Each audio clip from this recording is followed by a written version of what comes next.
आज मैं आपके लिए लाई हूँ इकोनॉमिक्स का चैप्टर 4 जो आपके बुक का अंतिम चैप्टर है, भारत में खाद्य सुरक्षा। इसमें हम जानेंगे कि खाद्य सुरक्षा है क्या। सबसे पहले इसके अर्थ को देखते हैं कि खाद्य सुरक्षा है क्या।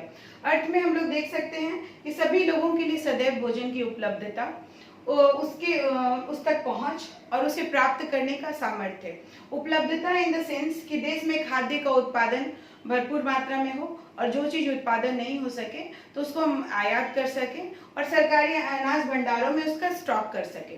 और पहुंच इन द सेंस कि सभी लोगों के लिए, प्रत्येक व्यक्ति के लिए खाद्य अपने आसपास ही, घरों के आसपास ही राशन दुकान जहाँ पे खाद्य उपलब्ध हो। या फिर सामर्थ्य में पर्याप्त धन हो जिससे लोग पौष्टिक भोजन खरीद सके। तो ये तीन आयाम को हम लेते हैं खाद्य सुरक्षा में। आप देख सकते हैं कि 1970 के ईस्वी में इसका क्या अर्थ था। आधारिक खाद्य पदार्थों की पर्याप्त उपलब्धता। आधारिक खाद्य पदार्थ यानी कि वैसे खाद्य पदार्थ जिससे पेट भर सके, चावल, गेहूं वगैरह, इनकी उपलब्धता को ही आधार से माना गया। लेकिन अमर्त्य सेन जो हमारे भारत के अर्थशास्त्री हैं और नोबेल प्राइज विजेता भी हैं, तो उन्होंने हकदारियों के आधार पर इसका क्या पहुंच बताया, यानी कि मार्केट एस्पेक्ट पर भी लोगों को क्या हो, खाद्य पदार्थ उपलब्ध हो। उन्होंने मार्केट का या बाजारों एस्पेक्ट जोड़ा खाद्य सुरक्षा में। उसके बाद 1996 में फूड एंड एग्रीकल्चर ऑर्गेनाइजेशन जो यूएन की संस्था है, उन्होंने क्या जोड़ा, गरीबी हटाने पर भी, बिना गरीबी हटाए हम भूखमरी या फिर किसी भी चीज को, खाद्य सुरक्षा को लोगों तक हम पर्याप्त मात्रा में उपलब्ध नहीं करा सकते। तो इस तरह हम देख रहे हैं कि इसका क्या अर्थ है और इसके क्या क्या आयाम हैं। उसके बाद हम जान सकते हैं कि भारत में खाद्य सुरक्षा क्यों दिया जाए। तो समाज का जो अधिक गरीब वर्ग है, आप जानते हैं कि वो बेसिक चीज क्या होती है, रोटी, कपड़ा और मकान। तो इनके पास क्या है कि ये बेसिक चीज भी उपलब्ध नहीं होती क्योंकि उनके पास धन नहीं होता है। तो समाज का अधिक गरीब वर्ग तो हर समय उनको खाद्य की असुरक्षा होती है। लेकिन जो संपन्न वर्ग है वो भी कभी प्राकृतिक आपदा आ गई, बाढ़ आ गई, सुनामी आ गई या भूकंप आ गया, कोई किसी भी तरह की प्राकृतिक आपदा, कोई महामारी आ गई, तो इसमें क्या होता है कि ये लोग भी क्या होते हैं, खाद्य असुरक्षित हो जाते हैं। तो आप जान सकते हैं कि आजादी के पहले 1943 में, 1943 में बंगाल में क्या आया था, भीषण अकाल आया था। इसमें 30 लाख से भी अधिक लोग मारे गए थे। तो इतना भयानक अकाल उसके बाद से फिर कभी नहीं आया, आजाद भारत में भी कभी नहीं आया।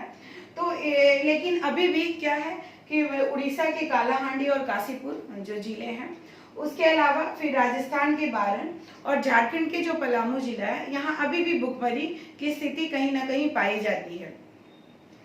तो इसके हम एक उदाहरण के द्वारा समझ सकते हैं कि किस तरह लोगों को खाद्य सुरक्षा चाहिए। आपके बुक में 2 स्टोरी है। पहली स्टोरी रामू की है और दूसरी है अहमद की। तो रामू की क्या स्टोरी है। रामू एक खेतिहर मजदूर है। वो अनियमित श्रमिक है, यानी कि खेती का जब मौसम होता है तो उसको मजदूरी मिलती है, बाकी साल के जो 4 महीने हैं उसमें वो बेरोजगारी रहते हैं। उसके 6 बच्चे हैं और सबसे बड़ा जो है 10 वर्ष का कौन है, सोमू है। वो क्या करता है, गांव के ही जो सरपंच है उसके यहाँ क्या बकरियां चराता है या उसके पशुओं की देखभाल करता है और वो दिन भर काम करता है, लेकिन साल में उसको 1000 रुपया मिलता है। वो सिर्फ 10 वर्ष का है। उसके बाद रामू की जो पत्नी है सुनहरी भी क्या करती है कि वो पार्ट टाइम यानी कि अंशकालिक काम करती है और वो गोबर वगैरह हटा देती है और घर के काम कर देती है सरपंच का। तो उसके बदले उसे क्या मिल जाता है, थोड़ी सी सब्जी और आधा किलो जैसा दूध मिल जाता है। तो ये इतने काम करने के बाद भी बस इतना कुछ मिल पाता है इन लोगों को। तो 4 महीने जो ये लोग हैं बेरोजगार रहते हैं और ये खाद्य असुरक्षित रहते हैं। इस तरह से देख रहे हैं कि गांव में क्या स्थिति है। और उसके बाद अहमद की कहानी लेते हैं, जो बेंगलोर में रिक्शा चलाता है। वो झुमरी तिलैया का रहने वाला है। तो अपने सारे परिवार के लोगों के 8 लोग हैं उसके परिवार में, तो उनको सबको लेकर के वो कहाँ जाता है, बेंगलोर जाता है। वो एकमात्र परिवार में कमाने वाला है, वो रिक्शा चलाता है। तो कभी कभी होता है कि कभी सवारी मिली या ना मिली, तो उसका भी काम क्या है, अनियमित है। तो वो, लेकिन वो भाग्यशाली है कि उसके पास क्या है, पीला कार्ड है, जो पीडीएस सिस्टम के या सार्वजनिक वितरण प्रणाली के मिला है, जो गरीबी रेखा से नीचे के लोगों के लिए पीला कार्ड होता है। तो उससे क्या मिल जाता है इसको, चावल, गेहूं, चीनी और केरोसिन तेल वगैरह मिल जाता है। तो इस तरह से क्या होता है, ये खाद्य सुरक्षित हो जाता है। तो अब दो कहानी देखें, दो स्थितियां देखें कि पहले वाले में उसे खाद्य सुरक्षा नहीं थी क्योंकि उसके पास उस राशन की पहुंच नहीं थी, लेकिन अहमद जो बेंगलोर में रहता है इसको खाद्य सुरक्षा मिली क्योंकि इसके पास पीला कार्ड था। उसके बाद हम देखते हैं खाद्य असुरक्षित कौन है। तो ये सिर्फ दो कहानी नहीं, आप जान सकते हैं कि जो ज्यादा गरीब लोग होते हैं, आपने गरीबी में भी पढ़ा कि ज्यादा गरीब लोग कौन होते हैं, भूमिहीन, पारंपरिक दस्तकार यानी कि जो कढ़ाई वगैरह करने वाले लोग होते हैं, हैंडीक्राफ्ट करने वाले लोग होते हैं, उसके पारंपरिक सेवा करने वाले जैसे मोची है, धोबी है, नाई है, तो पारंपरिक सेवा करने वाले, इनका भी क्या है, नए नए रोजगार आ रहे हैं, तो इनका भी रोजगार मार खा रहा है। उसके बाद फिर निराश्रित यानी कि जो जिनका कोई भी परिवार के लोग नहीं है, या फिर भिखारी आदि, ये लोग क्या होते हैं, मुख्यतः खाद्य असुरक्षित होते हैं। सामाजिक दृष्टि से देखें तो एसटी, एससी, ओबीसी में भी निचले वर्ग के जो लोग होते हैं, या फिर महिलाएं, हमारे हम सामाजिक रूप में देखा जाता है कि महिलाएं घर का बचा खुचा खाना खाती हैं।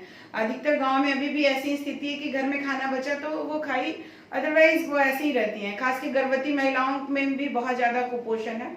तो इस तरह सामाजिक रूप में ये लोग भी वंचित या खाद्य असुरक्षित रहते हैं।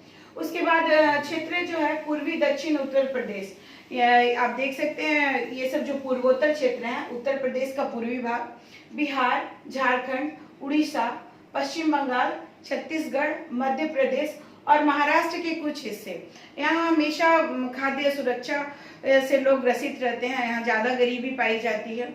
तो उसके बाद आप एक और चीज देख सकते हैं, भूखमरी। भूखमरी यानी कि भूख से जो मृत्यु हो रही है, दीर्घकालिक भूखमरी और मौसमी भूखमरी।